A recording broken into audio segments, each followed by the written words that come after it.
What weird quirk does your family have? You have to say goodnight to everyone in the house before you go to bed.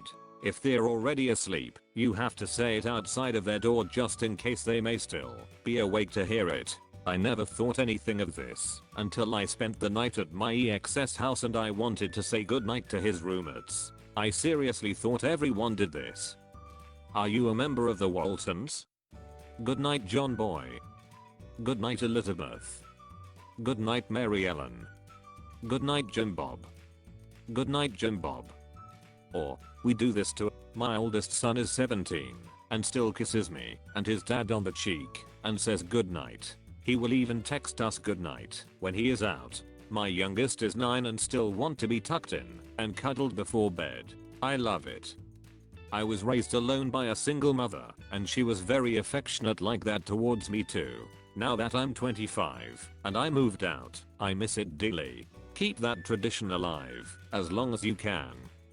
This is just between my mother and myself, but every time I get the hiccups, she buys them from me. I'll start hiccuping and she makes a big fuss and throws up her arms. I suppose you want cash for those, huh? She'll give me whatever spare change she can find in increasing amounts until I stop hiccuping. Usually it'll make about 50 cents, but one time I got $6 because she only had bills. She's the best.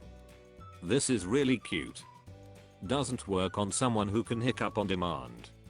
My mum used to buy warts off the kids in the family. She would pay you 20 cents to touch your wart and then it would disappear the next day. We used to think it was magic.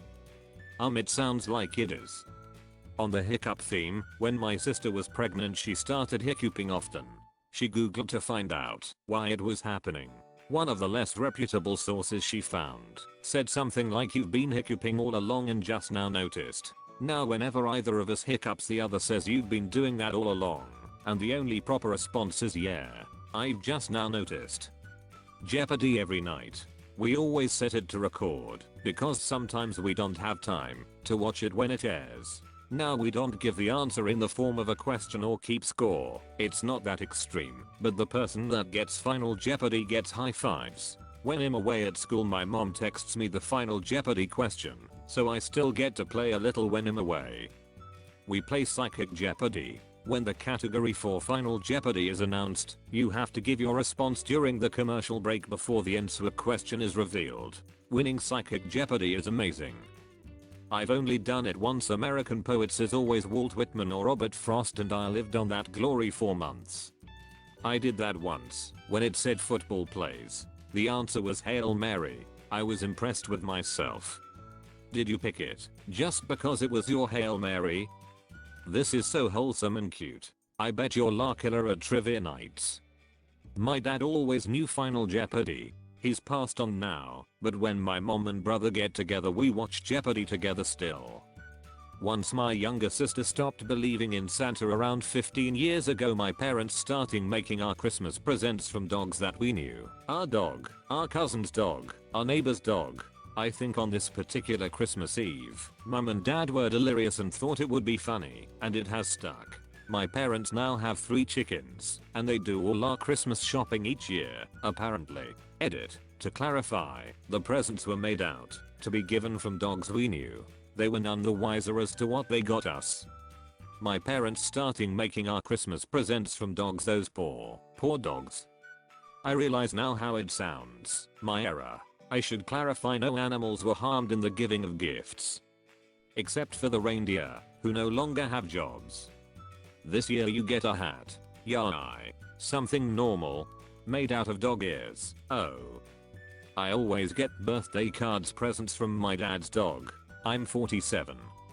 Whenever we drop someone off at their house at night, we have them flicker on and off the front porch light to signal they are okay in case of an intruder. Edit. I realize this isn't necessarily effective. That's why it's more of a quirk or tradition. Person walks in robber, throws person against light switch people in car. They're alright. This comment is extremely humorous, thank you. It's a great cyanide and happiness setch. You have my kind of mind. That is thoughtful. I like it. This is normal for me. If I'm dropping someone off I wait till they're inside and text that they're okay before I leave. I grew up in a bad area though. I never drive away until I see the person get into the house. I've had multiple girls tell me it's weird and stalkerish.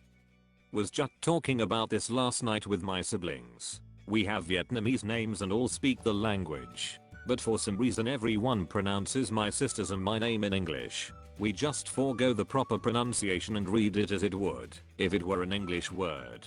My dad named me and he has never once called me by the correct pronunciation. I have a great aunt who refuses to call me by the correct name. My granny had corrected her sister countless times throughout my 34 years, but she refuses to call me the right name. Edit. To get back at her, I got most of my family to start calling this great aunt Uncle Joyce. She has a mustache and goatee that rivals the hairiest of men. I have a great aunt who refuses to call me by the correct name. I have an aunt Francesca. She goes by Fran. Her dad, my grandpa, calls her Francine and her aunt calls her Francis. We don't know why, but she rolls with it. It's something about those Fran names. I have a cat named Frankie, and I use pretty much every permutation of Frank, Franklin, Francis, Francine, Shepard, etc. Drawn out goodbyes. Leaving to go home. That will be several love yous. Call us when you get homes. At least 2 quick stories and a random gift. Hanging up the phone. Same thing. Tell all the family members hi. 1 or 3 things I forgot to tell you, and a couple of see you soons. My husband eventually learned to start the process 10 minutes early due to the excessive leave taking. Edit to at, my family is from the south. Only 10. Amateurs. Have sat for over an hour waiting to leave. I drive separate now. You're almost in the car. Let me now list for you every item in the fridge and offer to pack it up so you can take some home. Are you Middle Eastern?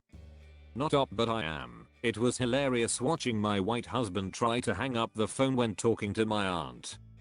This is known as the Minnesota goodbye. Follow them out to the car. Keep waving as they drive off. Classic. My parents, when they brush their tongue whilst brushing their teeth, would gag really loudly. I thought this was fucking normal when I was a kid until I went out to play one day and could hear my dad gag from 2 houses over. Every kid in my street must have thought we were deep throating each other, lol.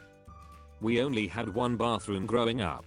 My dad always gagged when he brushed his tongue, and several times while I was standing beside him doing my macup or brushing my teeth he would throw up into the sink. He would laugh so hard as I ran away gagging. Good times. Jesus. Barely anything on this site gets a rise out of me, but this made me laugh so hard. Sounds like a good way to start a gag vomit chain. My parents do this too. I always hated it. Definitely am a gag free brusher. I wasp. This is me. I cannot brush without forcing myself to gag a few times. Otherwise my tongue and throat doesn't feel clean.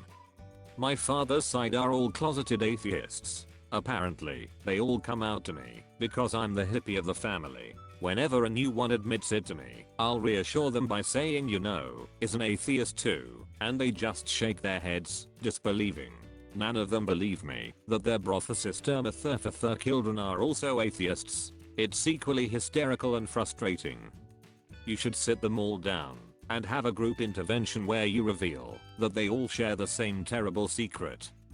I want to, but some of their partners, including my mom, are very devout, and I wouldn't want to harm their marriages. At one point, I did say something while it was just my dad's parents, and even then they didn't believe the other one. I feel your family had trouble believing anything. Heh. Sit them all down in a room and say someone in this room has a secret, and that secret is that they are an atheist, except replace some with every. What is this? Magic the Gathering? When I was a kid, I lived with my grandmother for a few years when I was really small, like 2 to 5, and she started Musty toasty.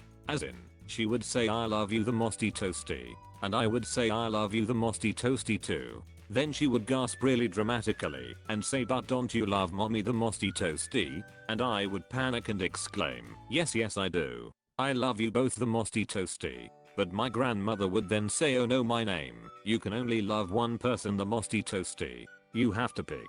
And 90% of the time I would pick my mom and my grandmother would say that's okay. You're supposed to love her the Musty toasty. I still love you the Musty toasty though. And I would say I love you too.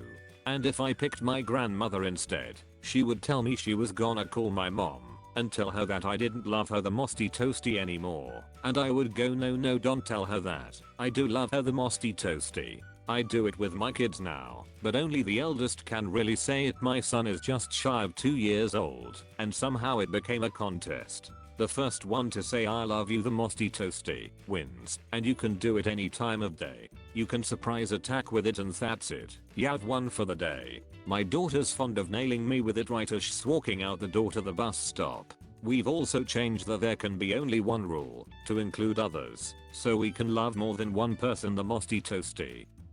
This is adorable. This is precisely the kind of stuff that makes me want to become a father. Whenever you go to leave the driveway after a big event at our house, you always give 2 quick little honks, kind of a last goodbye to the people in the house. Edit. We live in the countryside, no annoyed neighbors. We are friends with all of them, so if they are not already at the event with us, we do see them frequently enough on our trips to town that they would have told us if they were bothered by it. That makes me go oh wow. I used to do that too. I don't know if you're from New England, but when I lived in Maine it was a common practice